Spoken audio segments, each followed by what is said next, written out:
Hello students, FY. BCom की general accounts में आज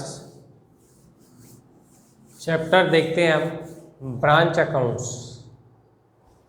तो जिन कंपनीज की अलग अलग जगह पे ब्रांच होती है तो वो अकाउंट्स कैसे मेंटेन करते हैं, किस तरह से अकाउंट बनाते हैं।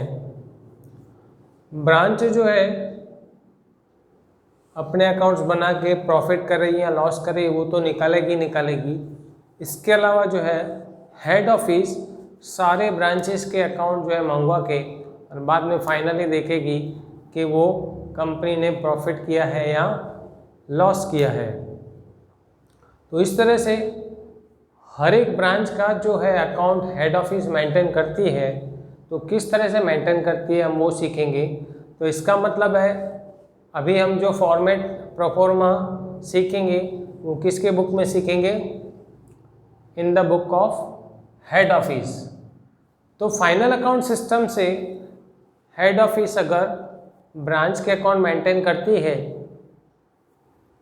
तो एक तो ब्रांच अकाउंट बनाएगी, suppose Shahibag branch account, Baroda branch account, Calcutta branch account, फिर पेटी कैश। तो जो छोटे मोटे खर्चों के लिए कैश भेजा जाता है ब्रांच को वो कैश का अकाउंट। उसके बाद फाइनल अकाउंट सिस्टम से अकाउंट मेंटेन किए जा रहे हैं तो ब्रांच का ट्रेडिंग अकाउंट बनेगा और ब्रांच का प्रॉफिट एंड लॉस अकाउंट बनेगा। ब्रांच अकाउंट में डेबिट साइड क्या क्या आता है, तो डेबिट साइड सबसे पहले जो है सारे बैलेंसेस आते हैं एसेट्स के। ओपनिंग स्टॉक आएगा, उसके बाद कैश और क्रेडिट सिस्टम से सेल करते हैं तो डेटर का ओपनिंग बैलेंस आएगा।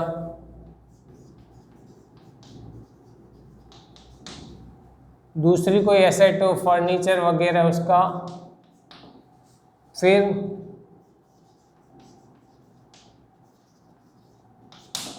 पेटी कैश का ओपनिंग बैलेंस आएगा। इस तरह से एसेट्स के सारे ओपनिंग बैलेंस लिख के उनका टोटल आउटर कर देंगे। और क्रेडिट साइड ओपनिंग लायबिलिटीज,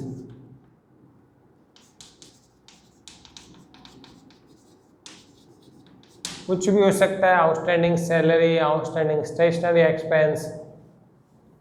उसके बाद डेबिट साइड आएंगे टू गुड्स सेंट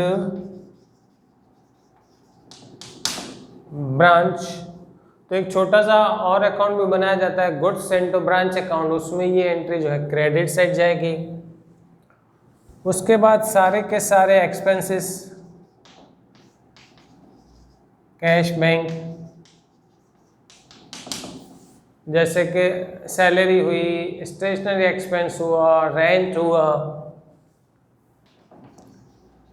तो रेंट, सैलरीज, स्टेशनरी, इनका टोटल आउटर। क्रेडिट साइड आएंगे तो बाय सेल, फिर वो कैश पे हो या क्रेडिट पे हो। गुड्स रिटर्न जाते हैं एचओ,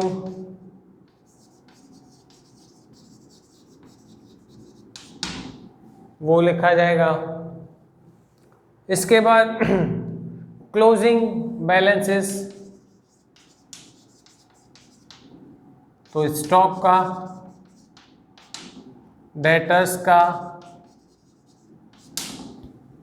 दूसरी कोई एसेट ऑफ फर्नीचर, बिल्डिंग वगैरह, और पेटी का।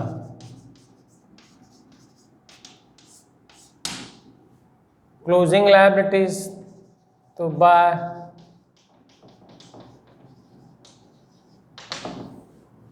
इसको टैली करेंगे तो अगर लॉस है क्रेडिट साइड, अगर प्रॉफिट है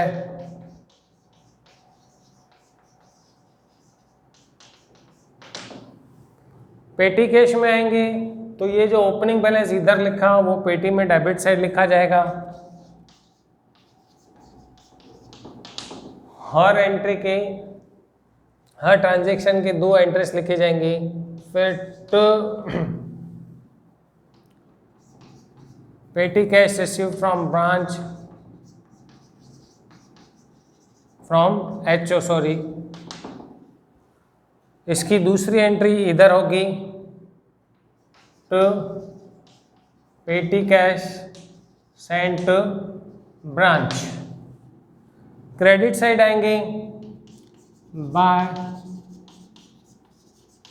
पेटी expense and by balance CD। तो पेटी एक्सपेंस की दूसरी एंट्री PNL के डेबिट साइड जाएगी टू पेटी एक्सपेंस अकाउंट, ठीक है। ट्रेडिंग बनाएंगे तो टू ओपनिंग स्टॉक, ये जो स्टॉक इधर लिखा उसकी दूसरी entry to goods receive from HO, जो इधर लिखा था goods send to branch. Return जो है वो इधर एंट्री थी, इसमें से माइनस हो जाएगी फाइनल फिगर बाहर। उसके बाद इधर जो एक्सपेंस थे उसमें अगर वेजेस हैं तो वेजेस इधर लिखी जाएंगी, कैरेज है वो लिखा जाएगा। क्रेडिट साइड आएंगे बाय सेल्स कैश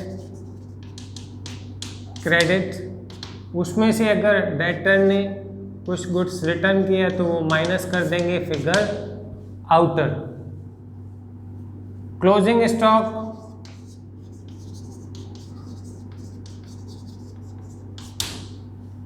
जो इधर स्टॉक लिखा था उसकी दूसरी एंट्री जाएगी इधर।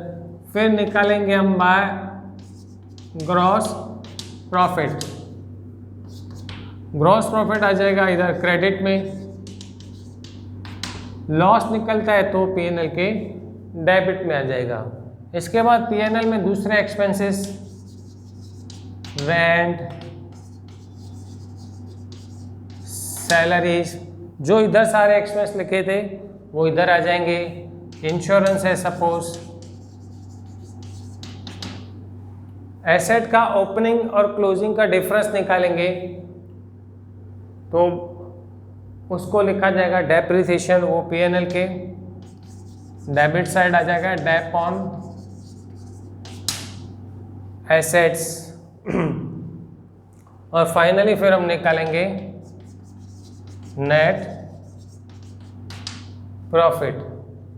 बैड डेब्ट्स रिटर्न है तो इधर क्रेडिट साइड आ जाएगी,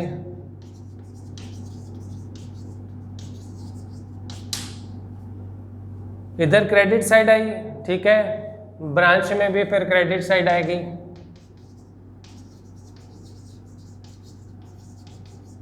जो भी कैश की एंट्री है ब्रांच में 110% आएगी। इधर हमने लिखा था सेल्स, ठीक है, कैश सेल किया था। इधर फिर क्रेडिटर्स से जो कैश आएगी वो लिखी जाएगी कैश फ्रॉम डेटर्स, सॉरी। इधर तीनों की तीनों एंट्री जो है कैश की लिखेंगे। कैश जो है सेल किया, कैश डेटर्स से आई, बैड डेब्ट्स रिटर्न हुआ या दूसरे किसी भी तरीके से कैश आती है। उसके बाद दूसरा कोई भी एक्सपेंस है PNL में डेबिट डाल के, अब जैसे कि सपोज बैड डेब्ट्स भी है,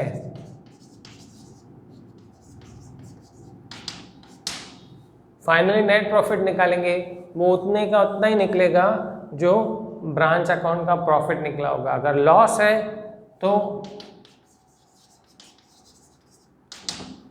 जो ब्रांच का लॉस होगा इक्वल टू PNL का लॉस आएगा।